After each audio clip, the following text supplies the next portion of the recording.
আল্লাহু আকবার, আল্লাহু আকবার।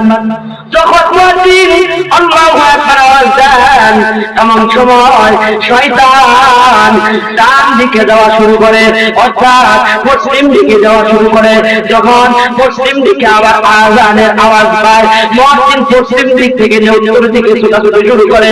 আবার যখন পূর্ব দিকে আযানের আওয়াজ পায়, আল্লাহু আকবার যখন বলতেছে, এমন সময় এই শয়তান উত্তর দিকে যাওয়া শুরু করে দেয়।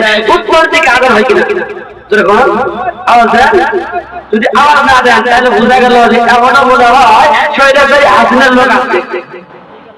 ঠিক আছে, আওয়াজ দিবেন।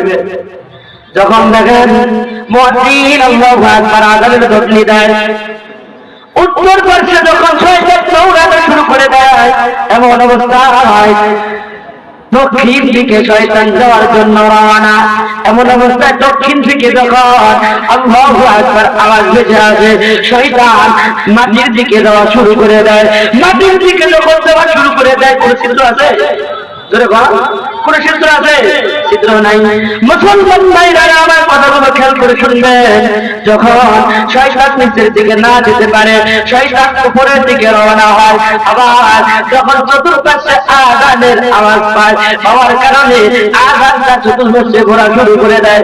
মুহাদ্দিসিনে কেরাম ব্যাখ্যা করেন, অর্থাৎ বিজ্ঞানীগণ ব্যাখ্যা করেন, যখন কোনো মানুষ আওয়াজ দেয়, এই আওয়াজটা সঙ্গে সঙ্গে বিনিষ্ট হয়ে যায় না, এটা সংরক্ষণ অবস্থায় থাকে।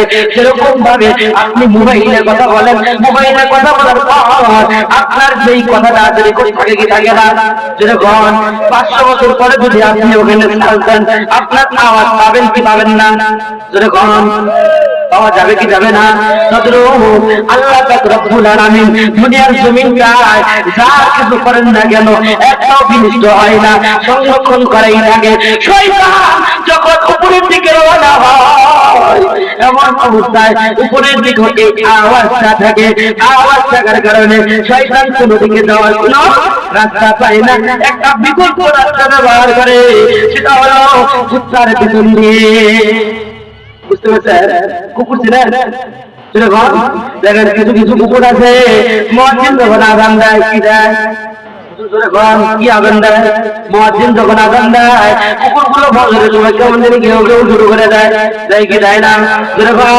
তাফসীরে দেখা যায়, তাফসীরে মাআরিফুল কুরআন, তাফসীর ইবনে কাসীর, বিভিন্ন জায়গায় আমি পড়েছি আযানের সম্পর্কে। যেই জায়গায় আয়াত পেয়েছি ওখানে এরকম ভাবে বর্ণনা করছেন, তখন এই শয়তান কুকুরের পিছন দিয়ে প্রবেশ করার জন্য ব্যবস্থা নেয়, কিন্তু কুকুরও তাকে সেইখানে জায়গা দেয় না। তাহলে মুয়াজ্জিন শয়তান তারাদের মেশিন কিনা? এই মুয়াজ্জিনকে আমরা এমন ভাবে অব্যক্ত ভাষায় কথা বলি যাতে করে মুয়াজ্জিনের মনটাকে ছোট করে দেওয়া হয়। আরো যদি বলা হয় তখন বলে যে মুয়াজ্জিন সাহেব মসজিদের ভিতরে আছে, এই ময়লাগুলো সাফ করে নাই, প্রস্রাব করা সাফ করে নাই, ওটা কি শুধু মুয়াজ্জিনের কাজ না আমাদেরও কাজ?